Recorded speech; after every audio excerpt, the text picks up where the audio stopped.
नमस्ते दोस्तों, मैं ईश्वर ज्योति आज की बात में आप सबका स्वागत करती हूँ। आइए आज की बात कर लेते हैं। आज बड़ा ही शुभ दिन है, पवित्र दिन है। आज मंगलवार का दिन है। पहले तो मंगलवार के दिन हनुमान जी को ध्याते हैं, उनकी पूजा आराधना करते हैं और मंत्र जाप करते हैं, ओम हनुमते नमः। तो हनुमान जी के मंदिर जाइए, उनको चोला चढ़ाइए, उनको सिंदूर चढ़ाएं और पैरों से उनके सिंदूर लेकर अपने मस्तक पर लगाने से सारी मुसीबतें हल हो जाती है, स्वास्थ्य ठीक होता है। और मैं शुरू वास्तु से करती हूँ। वास्तु की बात कर लेंगे, फिर आज की खास बात कर लेंगे। एकादशी तिथि है, उसके व्रत के बारे में बात करेंगे और कृष्ण कथा में हम थोड़ी ज्ञान की बातें करेंगे। आइए आगे बढ़ते हैं। वास्तु की बात कर लेते हैं। ग्रह क्लेश अगर है, ग्रह क्लेश से बचना है। अगर आपस में झगड़ा हो रहा है, हस्बैंड वाइफ में झगड़ा हो रहा है, दाम्पत्य जीवन सुखी से नहीं जा रहा है, थोड़े थोड़े अनबन होती रहती है, तो बेडरूम के कोने में सेंधा नमक या खड़ा नमक रखें। बेडरूम के कोने में सेंधा नमक रखना है। टुकड़े को पूरे महीने तक वहीं कोने में रहने देना है और फिर टुकड़े को हटाकर नया टुकड़ा रख देना है। वो काला पड़ जाता है नमक, तो 1 महीना पूरा रखना है, फिर उसको बदली करके दूसरा टुकड़ा रखना है। तो ऐसे में घर में शांति बनी रहेगी और क्लेश सब मिट जाएंगे, मानसिक अशांति खत्म हो जाएगी। तो ये थी वास्तु की बातें।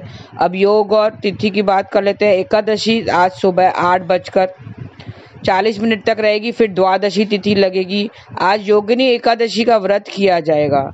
हर महीने में 2 बार एकादशी आती है। पूर्णिमा के बाद की एकादशी को कृष्ण पक्ष की एकादशी कहते हैं और अमावस्या के बाद की एकादशी को शुक्ल पक्ष की एकादशी कहते हैं। एकादशी पर भगवान विष्णु के निमित्त व्रत और पूजन का विधान है। योगिनी एकादशी का व्रत हजारों ब्राह्मणों को भोजन समान फल देता है। हजारों ब्राह्मणों को भोजन खिलाने का फल देता है, तो आप भी व्रत जरूर रखें। अनजाने में हुई गलतियों की उलझने में भी छुटकारा मिलता है। आज दोपहर पहले 11:17 तक धृति योग रहेगा। धृति योग रखा गया नींव का पत्थर आजीवन सुख सुविधाएं देता है। मतलब आज के दिन अगर आप घर वगैरह खरीदने का सोच रहे हैं तो आज का दिन अच्छा है।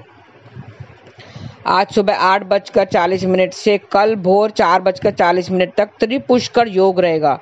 त्रिपुष्कर योग में विशेष बहुमूल्य वस्तुओं की खरीदारी करना शुभ माना जाता है और वो 3 गुना फल देता है। त्रिपुष्कर योग में विशेष बहुमूल्य वस्तु खरीदें आप और वो शुभ होता है। इसमें की गई कोशिशों का फल भी हमें 3 गुना होकर मिलता है। तो आज अच्छी दिन है, अच्छा तिथि, अच्छा योग है। आज से कल भोर 4:40 तक कृतिका नक्षत्र रहेगा। कृतिका तीसरा नक्षत्र है। इसे राशि मेष और वृष दोनों में आती है। ये नक्षत्र अग्नि तत्व का प्रतीक है, जिसका स्वामी सूर्य देव है। तो आपको पता है, सूर्य देव को अर्घ्य दीजिए, उनकी ऊर्जा लीजिए, तो आप प्रबल कीजिए। कुंडली में, जन्म कुंडली में अगर सूर्य देव अच्छे स्थान पर नहीं बैठा हुआ है, वीक है, तो उसे प्रबल करने का अच्छा उपाय है सूर्य को अर्घ्य देना। उसके बाद ओम घृणी सूर्याय नमः का जाप करना है और गायत्री मंत्र का जाप भी करना है। तो कृतिका नक्षत्र के दौरान गायत्री मंत्र का पाठ करना शुभ माना जाता है, तो आप वो कीजिए। कृतिका नक्षत्र के जातक बुद्धिमान, तेजस्वी और ईमानदार होते हैं और इसका संबंध गूलर के पेड़ से बताया गया है। तो आज गूलर के पेड़ की उपासना करनी है और उसे किसी प्रकार का नुकसान नहीं पहुंचाना है। थोड़े से उपाय मैं बता देती हूँ, 2-3 उपाय आप वो कर लीजिए। सुखी दाम्पत्य जीवन के लिए क्या करना चाहिए? साफ कपड़े पहनकर तुलसी के पौधे को प्रणाम करें और अच्छे दाम्पत्य जीवन के लिए प्रार्थना करें। आज विष्णु जी के सामने घी का दीपक जलाएं तो बिजनेस में मुनाफा होगा। भगवान को बेसन के लड्डू का भोग लगाएं। प्रसाद सबको बांटें और स्वयं भी खाएं। आज स्नान करके श्री विष्णु को प्रणाम करें और ओम नमो भगवते नारायणाय का 108 बार जाप करें, तो मन चाहा जीवन साथी आपको मिल जाएगा। जप के बाद भगवान को सफ़ेद पुष्प भी अर्पित करने हैं। पीला रुमाल या छोटा पीला रंग का कपड़ा रख लें और विष्णु पूजन के समय दक्षिणावर्ती शंख में गंगा जल रखें, तो आपकी अधूरी इच्छा पूरी हो जाएगी। आज अपने साथ छोटा पीला रुमाल रखें, तो आपको आर्थिक पक्ष भी मजबूत होगा। पूजा के बाद गंगा जल को प्रसाद में रूप में लें, ग्रहण करें, तो अधूरी इच्छा पूरी हो जाएगी। आज श्री विष्णु की धूप दीप से विधि पूर्वक पूजा करें, तो बच्चे के पढ़ाई में मन लगेगा। श्री विष्णु और माँ लक्ष्मी की मूर्ति स्थापित करें। दोनों की मूर्ति अगर साथ में नहीं है तो ले आइए, तो आपको प्रमोशन भी जल्दी मिल जाएगा। पूजा में भगवान के सामने एक एकाक्षी नारियल रखें और पूजा के बाद नारियल अपने तिजोरी में रख दें, तो आपका प्रमोशन जल्दी हो जाएगा। श्री विष्णु और माँ लक्ष्मी की मूर्ति भी स्थापित करनी है। भगवान विष्णु को मक्खन मिश्री का भोग भी लगाना है, तो कैरियर में बेहतरी होगी। कैरियर में बेहतरी के लिए भगवान विष्णु को माखन मिश्री का भोग लगाना है। ओम नमो भगवते नारायण का जाप करना है। श्री विष्णु भगवान को शहद की शीशी दान करें तो रिश्ते बेहतर होंगे। भगवान के आगे घी का दीपक भी जलाएं। ओम नमो भगवते नारायण का जाप पूरा दिन करते रहें रिश्ते बेहतरी के लिए। श्री हरि का नाम लेकर एक साबुत हल्दी पीसें और हल्दी बच्चे के माथे पर और गर्दन के बीच में लगाएं, तो ऐसे उसकी तबीयत ठीक हो जाएगी। तबीयत में सुधार के लिए ये उपाय करें। पीले फूलों की माला भगवान विष्णु के मंदिर में चढ़ाएं, तो पारिवारिक जीवन में खुशहाली छाएगी। भगवान को चंदन का तिलक भी लगाएं। त्रयोदशी कल रात सुबह 7:11 तक लग जाएगी। तो प्रदोष काल जो रखते हैं, त्रयोदशी में प्रदोष काल किया जाता है, प्रदोष व्रत किया जाता है। प्रदोष तिथि में प्रदोष काल कल ही पड़ेगा, तो इसके लिए कल प्रदोष व्रत रखा जाएगा। तो ये थी एकादशी की बातें। आज तिथि है, उसके बारे में विस्तार से हम जान लेते हैं। एकादशी में क्या करें क्या ना करें। व्रत तो बहुत होते हैं, लेकिन एकादशी व्रतों का राजा माना जाता है। यह व्रत यदि पूर्ण नियम से रखा जाए तो कई जन्मों के पापों का नाश होता है। हिंदी तिथि से यह एकादशी के दिन रखा जाता है। प्रत्येक महीने में 2 एकादशी पड़ते हैं, एक शुक्ल पक्ष की एकादशी और एक कृष्ण पक्ष की एकादशी। इस दिन भगवान विष्णु और माता लक्ष्मी जी की पूजा की जाती है। यह व्रत पापों को समाप्त करने वाला होता है। संतान की उन्नति के लिए, पापों के नाश के लिए और जीवन के मुक्त भक्ति मार्ग पर चलने के लिए यह व्रत बहुत महत्वपूर्ण होता है। एकादशी धर्म के मार्ग पर आने वाली समस्या बाधाओं से को समाप्त करता है।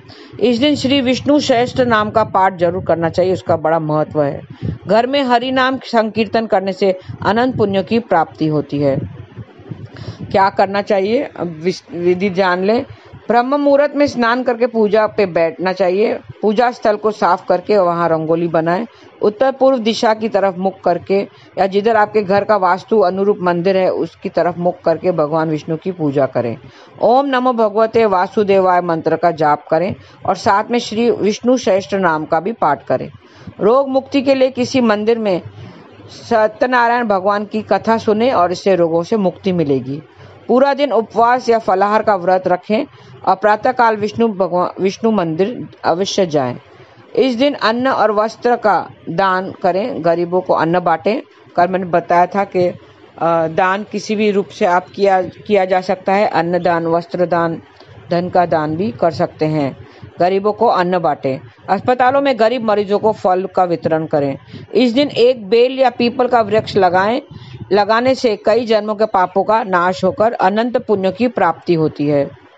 और थोड़े से उपाय भी जान लेते हैं। संतान प्राप्ति के लिए यज्ञ कराएं, हरि नाम कीर्तन कराएं, संतान गोपाल का पाठ करें। रोग से परेशान लोग महामृत्युंजय का मंत्र जाप करें। विष्णु उपासना के साथ भगवान शिव को बेल पत्र और जलाभिषेक भी करें। पवित्र नदी में स्नान कर जीवन को पाप मुक्त करें। पवित्र नदी में नहीं जा सकते हैं तो घर के ही जल में आप गंगा जल डालकर स्नान कर सकते हैं और पुण्य पा सकते हैं। इस दिन घर में चावल कतई मत बनाएं।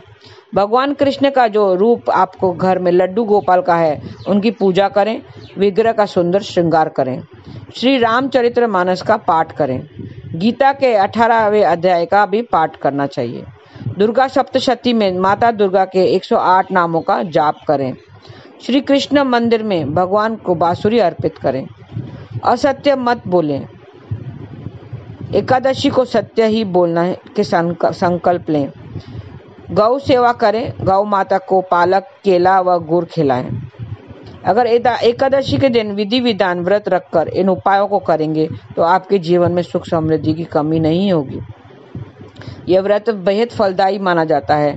इसे करने से भगवान विष्णु के साथ साथ माँ लक्ष्मी की भी सदैव कृपा बनी रहती है। आपको पता है, जहाँ महाविष्णु की पूजा, भगवान विष्णु की पूजा होती है, वहाँ माता लक्ष्मी जरूर वहाँ पहुँचती है, क्योंकि उनके साथ साथ ही वो दौड़ी हुई चली आती है।